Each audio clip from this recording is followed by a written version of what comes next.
I think that Coco Gauff's game is a bit like a boa constrictor. The court just feels smaller and smaller and smaller, and the player can just breathe less and less and less. That's such a good way to put it.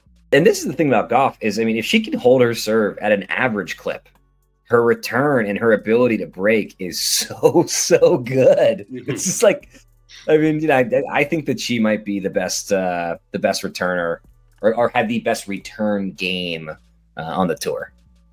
Yeah, she's up there for sure. Missed one break. Coco Gauff is on an absolute tear, and the tennis world cannot stop talking about what she's doing on the court. We're not just talking about wins here, we're talking about a technical revolution that has analysts, former players, and even her competitors absolutely stunned. The numbers are in, the data has been crunched, and experts are making it official.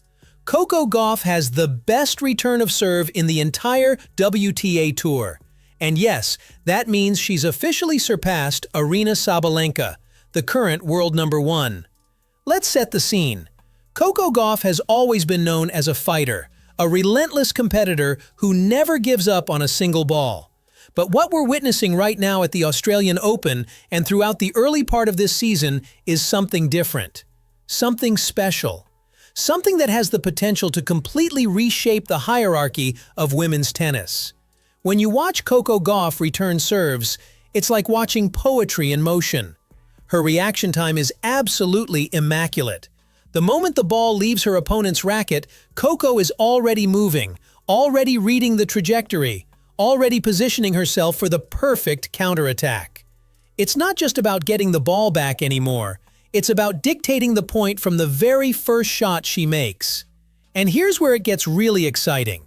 After extensive statistical analysis and deep technical breakdowns, experts and analysts across the tennis world have reached a unanimous conclusion. Coco Gauff currently possesses the best conversion rate on return of serves in professional women's tennis. This isn't speculation. This isn't hype. This is cold, hard data. At the technical level, Coco is exceeding every single metric that matters.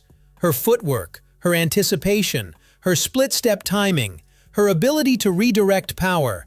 It's all coming together at exactly the right moment in her career. And when you look at her trajectory, when you see the improvements she's making month after month, tournament after tournament, one thing becomes crystal clear. Coco Gauff is on the path to becoming the next world number 1. For Aryna Sabalenka, this has to be creating some serious concern. The uprise that Sabalenka has enjoyed, her dominance at the top of the rankings, might be facing its biggest challenge yet. Because according to these same experts who've been analyzing the game, Coco Gauff in 2025 is even better than she was in previous years. And she was already pretty phenomenal before. Now, I know what some of you might be thinking. Are experts just overemphasizing this? Are we getting caught up in the hype machine? Is this just another case of building someone up before they've actually achieved the ultimate success? Here's the thing. The numbers don't lie, and these numbers are absolutely jaw-dropping. Coco Gauff currently has a return point win percentage of 71%. Let me repeat that. 71%. That means when Coco is returning serve, she's winning the point more than 7 out of every 10 times. That's not just good, that's historically elite territory. And here's where it gets even more interesting for our storyline. Aryna Sabalenka, the current world number 1, the player who has been absolutely dominant for the past year, sits at 69%. That's still an incredible number, don't get me wrong, but Coco has surpassed her. Coco has taken the crown. For context, Sabalenka had been leading this particular statistic for quite a while. She was the benchmark. She was the standard that everyone else was chasing. But here at the Australian Open, everything changed. Coco Gauff has not only caught up, she's overtaken the world number 1 in one of the most crucial aspects of modern tennis. And she's done it while showcasing incredible mental toughness. Coco qualified for the 4th round of this year's Australian Open after an absolutely grueling comeback where she lost the first set. Many players would have folded under that pressure. Many players would have let doubt creep in. But not Coco. She fought back, she elevated her game, and she showed exactly why these statistics reflect her true quality. Experts and analysts who study the game at the highest level are discussing Coco's playing style with genuine amazement. They're stunned by the improvement. They're in awe of the tactical sophistication she's bringing to the court. One of the most fascinating insights that's emerged from these technical breakdowns is how Coco manipulates court geometry. In the words of professional analysts, Coco Gauff makes her own side of the court incredibly narrow for her opponents. What does that mean exactly? Through her positioning, her movement patterns, and her ability to cover the court, Coco essentially takes away angles from her opponents. She makes it feel like there's nowhere safe to hit the ball on her side.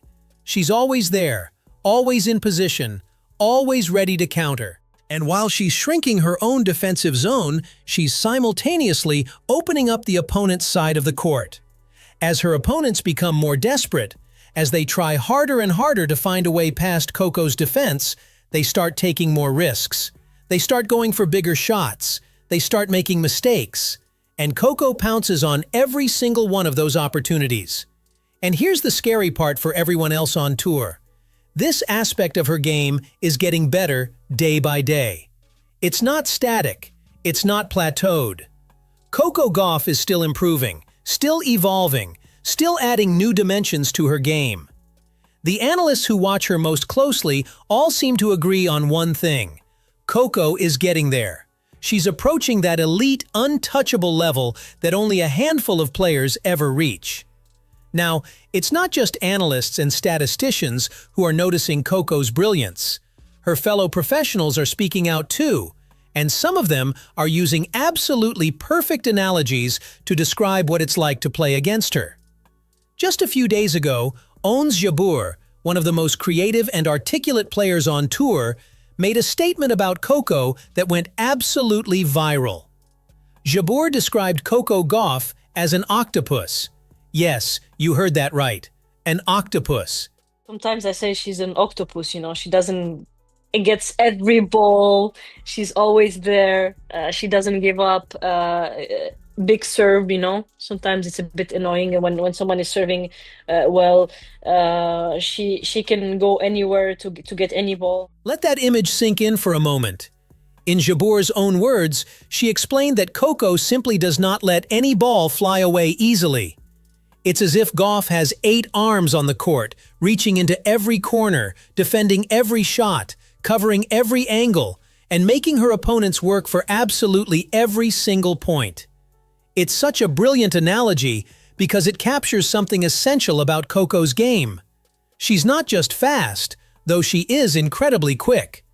She's not just anticipating well, though her court sense is exceptional. She's omnipresent. She's everywhere at once. Just when you think you've hit a winner, just when you think you've found the open court, there's Coco, somehow getting to the ball and sending it back with interest. Playing against someone like that must be mentally exhausting. You can hit great shots and still not win points.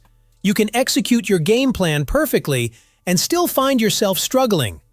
Because Coco's defensive abilities force you to hit one more shot, and then one more, and then one more, until eventually you crack. I mean, she already won, I think, two Grand Slams now, and a lot of, 1000s, and she's been playing good. She's been at the great level with the same technique. But here's where Jabeur's comments get even more interesting, because she didn't just talk about Coco.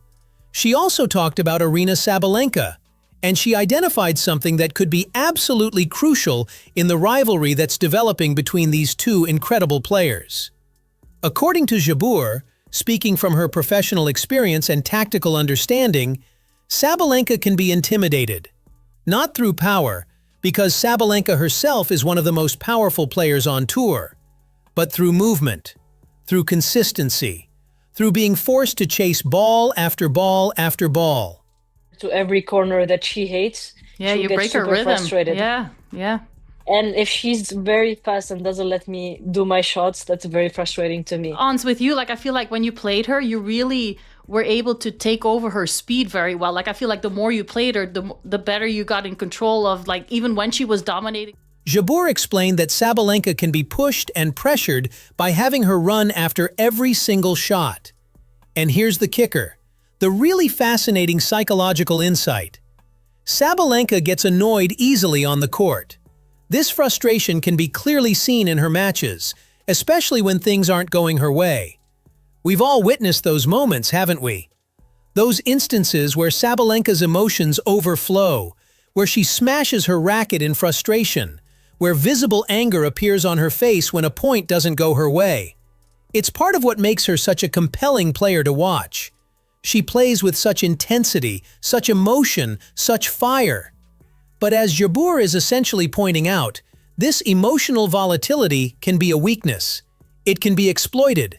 It can be used against her by a player who's smart enough, patient enough, and skilled enough to implement the right strategy.